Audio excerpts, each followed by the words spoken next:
tentang coding. Coding ini merupakan mata pelajaran yang akan kalian pelajari ke depannya. Di sini kita akan melihat coding itu terbagi ke dalam apa sih? Nah, tujuan dari pembelajaran ini biodata Bapak. Bapak lahir tahun 1990 ya. Lanjut lagi. Sebelum kita masuk mencari tahu apa itu coding, Bapak ingin menyampaikan tujuan pembelajaran kita pada hari ini adalah kita ingin mengetahui bagaimana pengaplikasian coding secara plug dan unplug. Baik, apa itu coding? Secara sederhana, coding itu adalah proses menulis atau memberikan instruksi dalam kode, yaitu merupakan bahasa pemrograman yang dapat dipahami oleh komputer. Jadi kita selaku manusia memprogram komputer menggunakan kode-kode tertentu. Coding itu erat kaitannya dengan cara berpikir. Di sini kita akan membahas tentang berpikir komputasional. Berpikir komputasional itu merupakan kemampuan menyusun solusi dari masalah menggunakan cara-cara yang logis dan sistematis sehingga dapat diproses oleh manusia maupun komputer.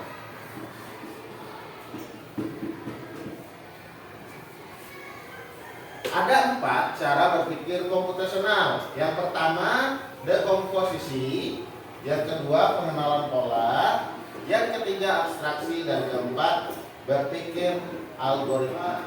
Apa sih berpikir dekomposisi itu? Berpikir dekomposisi merupakan cara kita memecahkan masalah yang kompleks, yaitu masalah yang cukup rumit, menjadi bagian-bagian tertentu yang lebih kecil dan lebih mudah untuk kita selesaikan, atau bisa dipahami secara sederhana.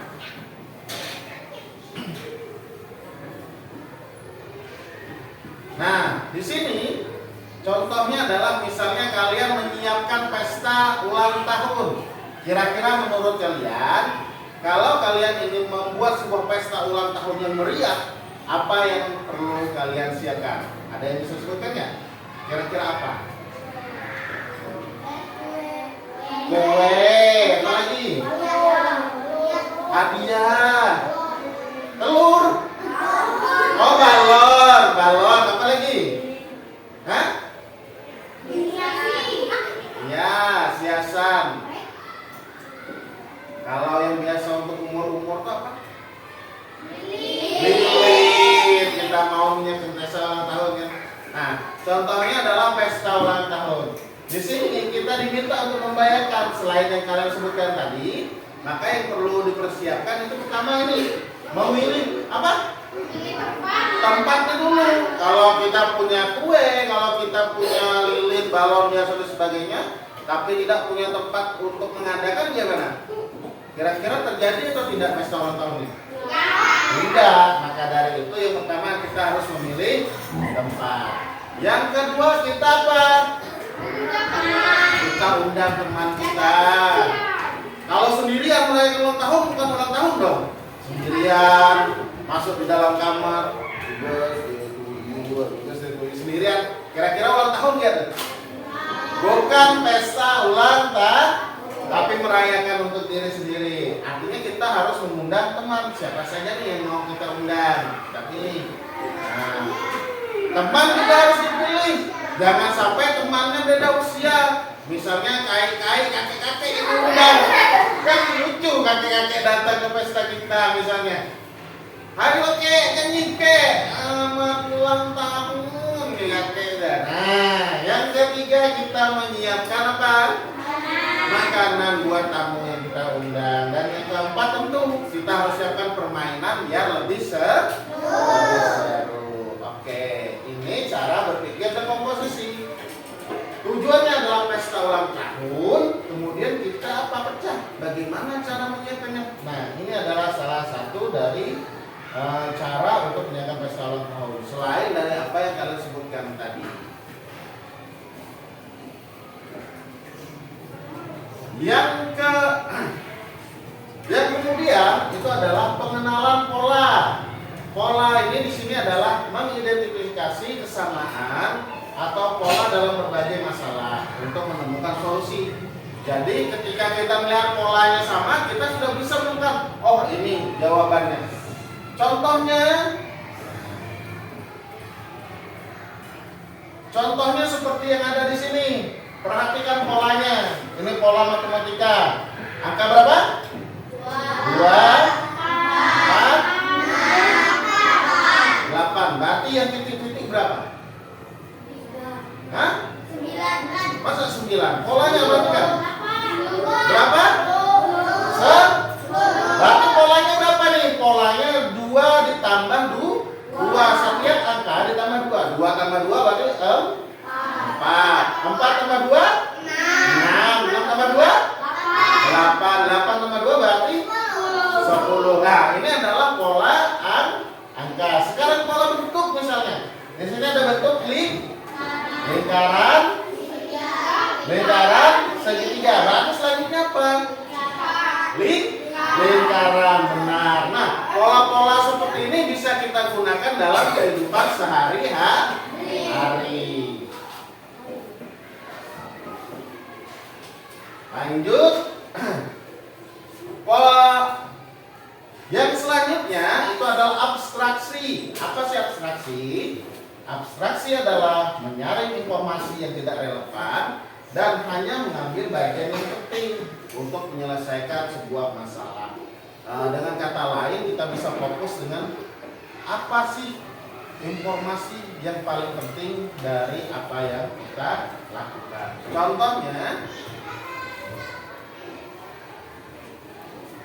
Contohnya seperti ini. Misal, aku adalah tempat orang membeli makanan. Ada meja dan ada kursi. Tapi aku bukan di rumah. Aku di mana?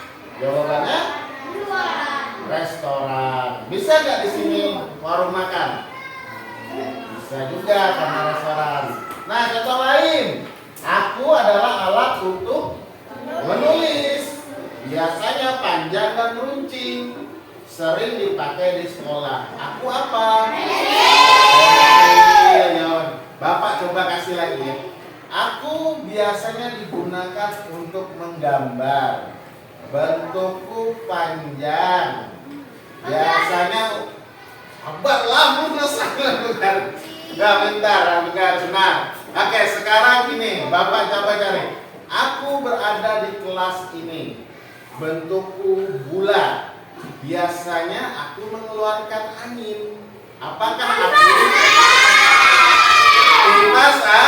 Nah, cara kita abstraksi seperti itu. Jadi kita coba cari apa inti dari informasi yang kita dapatkan. Lanjut ya. Ayo duduk sini. Yang keempat atau yang paling terakhir, algoritma. Apa sih berpikir algoritma?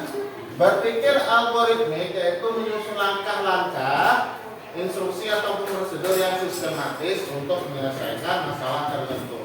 Jadi kita menggunakan tahapan-tahapan untuk menyelesaikan sebuah masalah dengan sistematis. Apa sih sistematis? Yaitu tersusun rapi. Nah, contohnya di sini. Misalnya ada gambar yang berurutan acak. Kita diminta untuk membuat roti lapis. Kalau kita membuat roti lapis, yang pertama apa? Yang paling bawah. Roti. Habis itu selai. Habis itu baru roti lapis. Nah, itu roti lapis. Kalau selainya di bawah bisa nggak? Nggak bisa, artinya kebalik dan itu tidak benar. Nah, kalau kita buat burger, apa kira-kira kalau burger? Yang pertama apa? Roti, ladanya, daging, keju, tomat, apa lagi? Bawang. Pakai sausnya nih.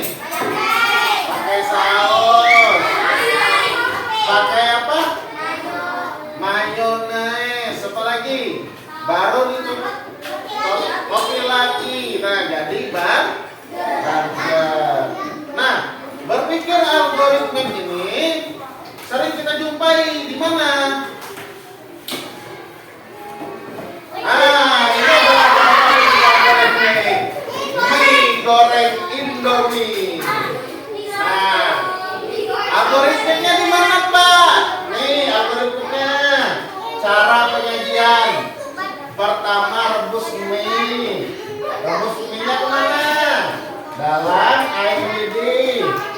Baru direbus, campurkan bumbu. Nah, tiriskan mie, kemudian campurkan mie ke dalam campuran bumbu yang ada di piring tadi. Baru taburkan bawang goreng dan mie lezat siap disajikan. Nah, lapar dong. Ya.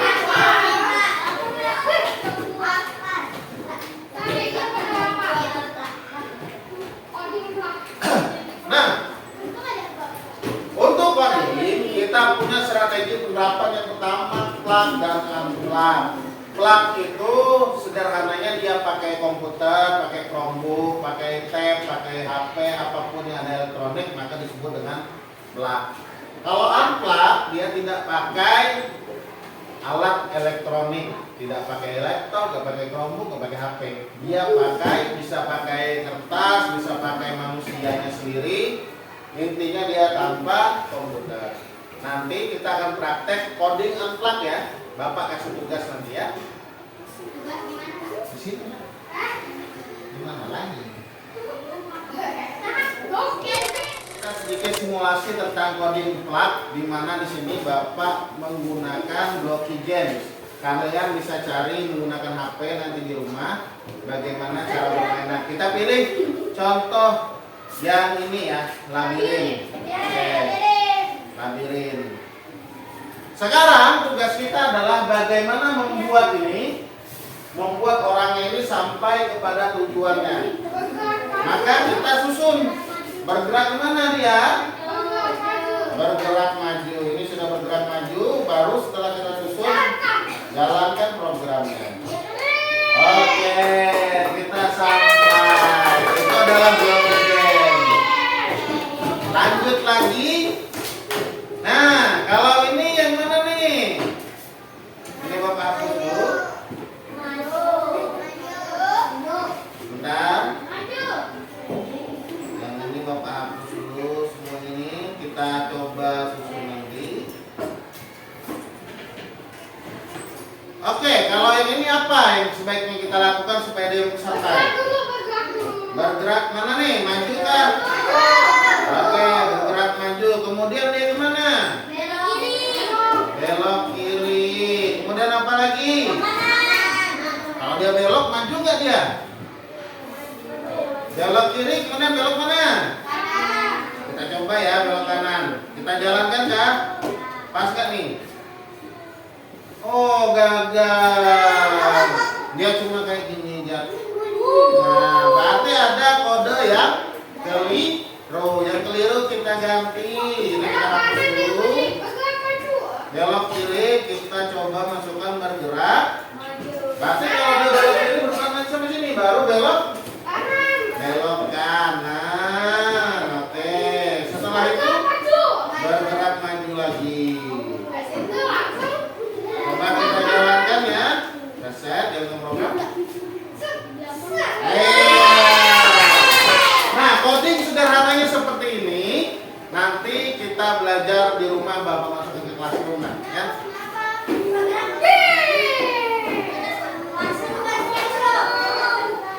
Oke, ini juga permainan, ini juga permainan.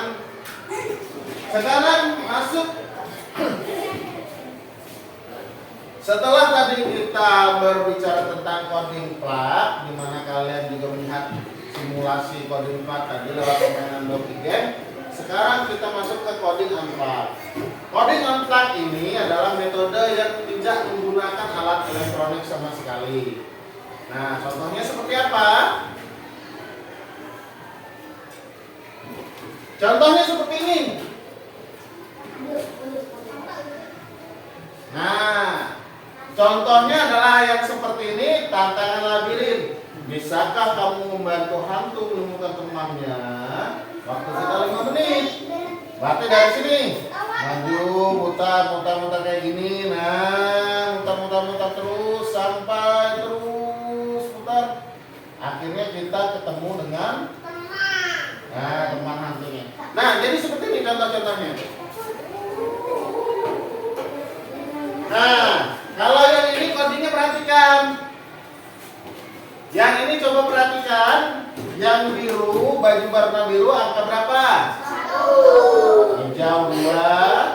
Ini apa nih? Merah 3. Kuning, ungu, jingga, coklat, pink. Nah, di timbangan ada bajunya warna biru. Berarti angka berapa biru? 1. Yang merah kita tambahkan ke merah. Merah berapa? 3. 1 tambah 3 berapa? 4. Kemudian yang pink berapa? 8. 4 tambah 8? 12. Nah, jadi angka 12-nya kita masukkan sini. Sekarang biru, kuning, hijau. Biru berapa? 1. Kuning 4. Yang hijau 2. Berarti berapa? Baik anak-anak, hari ini Bapak juga punya permainan coding unplugged. Sebagaimana kita tadi bermain, Bapak di sini punya kode tentang warna. Nah, di sini ada angka warna. Ada angka 1 berwarna merah, 2 berwarna kuning, 3 berwarna hijau, 4 biru, 5 toska. Nah, di sini contohnya, kalau dia warna merah, maka kalian tulis di bawahnya 1. Toskanya 5, kuningnya 2, hijaunya 3, 4-nya nih biru, misalnya di sini. Nah, di sini kan ada banyak nih soal ini. Nah, silakan kalian kerjakan ya. Oke, silakan dibagikan. Bagikan ke belakang. 1. Ya. Bagikan ya, silakan. 2. 3. 4.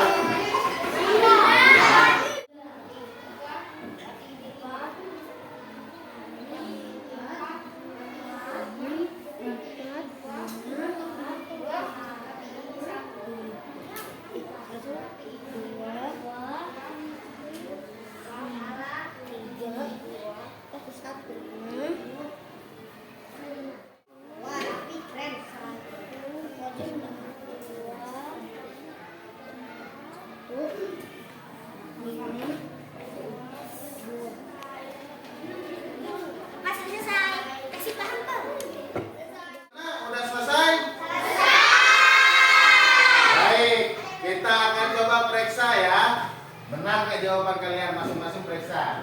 Sekarang yang ini warna kuning berarti jawabannya berapa? 2.